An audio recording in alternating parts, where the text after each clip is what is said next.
The first thing that I did was take a really big fluffy brush and some powder. I use a MAC 227 and Clinique Transparency Blending Powder and lightly put it under my eye. I'm going to be using very, very dark colors on my upper lid, and fallout is kind of inevitable. And because I've already got my foundation and my concealer on, I don't want it to get contaminated with the dark eyeshadow, so this will serve to protect the eyeshadow. And after I'm done doing my upper lid makeup, I'm just going to take a fan brush and sweep away the powder along with the fallout. So I really recommend this method. It's kind of annoying, but it works really well. To prevent creasing and fading of eyeshadow, I'm using a little bit of Lumene Eyeshadow base, and I'm just putting it all over my lid.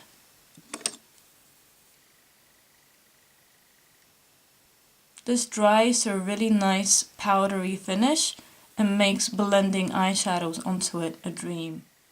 With a synthetic eyeshadow brush, I am going to take a cream shadow. This one is Cream Shadow Paint in Steely by L'Oreal, and I'm going to put that on my lid up to my crease, but not above my crease. So I just take a little bit on my brush and start shading, beginning at the lash line and going up. I'm using a synthetic brush because synthetic bristles absorb less cream products than do natural hair bristles, and make for a smoother application. The shape doesn't have to be perfect because I'm going to cover it with eyeshadow anyway. All of the eyeshadows, the powder eyeshadows that I'm going to use in this tutorial are going to be by Max Factor. I depotted them like so, and I put them in a magnetic palette that I bought from Inglot. With a MAC 222 brush, I am going to take Max Factor eyeshadow in Burnt Bark, which is a greyish brown colour, and I'm going to put that above my crease in this area.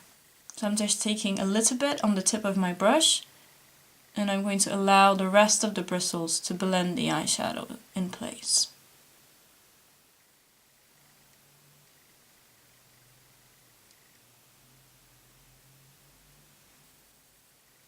Using a pointy crease brush, I'm using one by Laura Mercier. This is her eye crease brush. I'm going to take the same color and I'm just going to connect the inner corner to above the crease.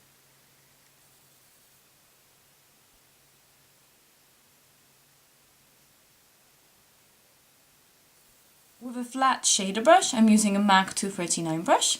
I'm going to apply my highlight now. I'm going to be using this shadow. It's called Pale Pebble, and it's just a very light beige color with the slightest bit of shimmer to it. I'm patting it on rather than sweeping it on to prevent fallout and to get better color payoff. With a MAC 222 brush, I am again taking the greyish brown color, and I'm just going to lightly blend it into my highlight so there is a nice fade of color and no harsh lines. With a MAC 239 brush, I am again taking the color Burnt Bark, and I'm going to put that just on my lid. So this is the same color that I've got above my crease, but applied onto a black base, it turns into this really, really gorgeous greyish brown color. There's more grey to it than brown. So it creates a really nice gradient of color. And I'm just tapping it onto my eyelid. To smoke out my lash line, I am going to use a dark brown black eyeliner. And I'm using one by Clinique. It's their cream shaper for eyes in the color Mink. So I'm just going to line my upper lash line. And this is a nice look for beginners because you really don't have to be very good at lining your eyes because the line is going to be smudged anyway, so. For once, precision isn't really necessary.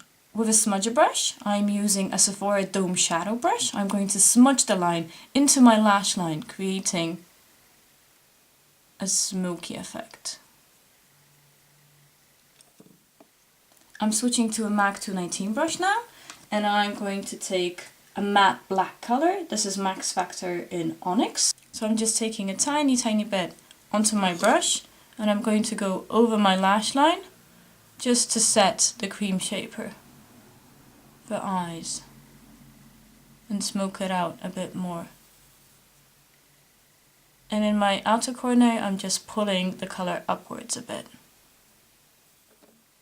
Now this is very dark already, but I'm going to apply Clinique Brush on Cream Liner in True Black, and I'm going to go very near my lash line to give my lash line even more definition and to create the illusion of thicker, longer lashes, since I'm not going to be using false lashes. So I'm using a MAC 209 brush, and again, because I'm going to be putting black on black, I don't have to be terribly precise.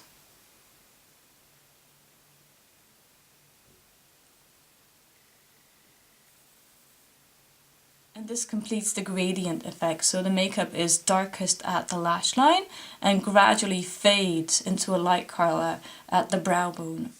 I'm going to add mascara now, and I'm using Clinique Lash Building Primer and the Lash Doubling Mascara, and clean out the unfortunate fallout I have on my lower lash line, and then show you what I did on my lower lash line. So I've applied mascara and I'm ready to work on my lower lash line. I'm starting with the same pencil that I used on my upper lash line, and I'm just going to line my lower lash line.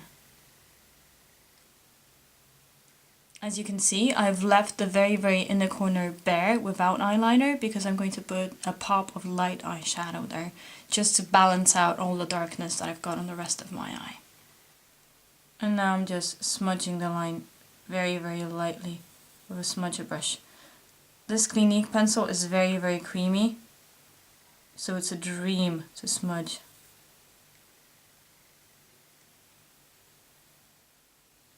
With a MAC 209 brush, I am taking the eyeshadow Crushed Almond by Max Factor, which is very shimmery, and I'm just going to put that around my tear duct and in my very inner corner. And this will just balance out all the darkness that I've got on the rest of my eye.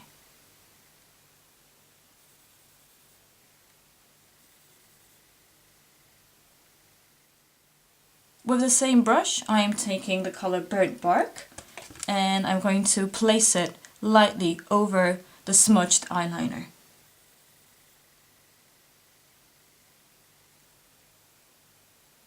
And now I'm going to darken the lower lash line even more with a matte black color, so I'm using again the color Onyx. And I'm trying to place that as close to my lash line as possible. So again, the color is darkest at my lash line and fades to a lighter brown. Before I put mascara on my lower lash line, I'm just using, again, the Mink Clinique Cream Shaper for Eyes on my waterline. As a final touch, I'm just going to lightly brush a little bit of mascara on my lower lashes.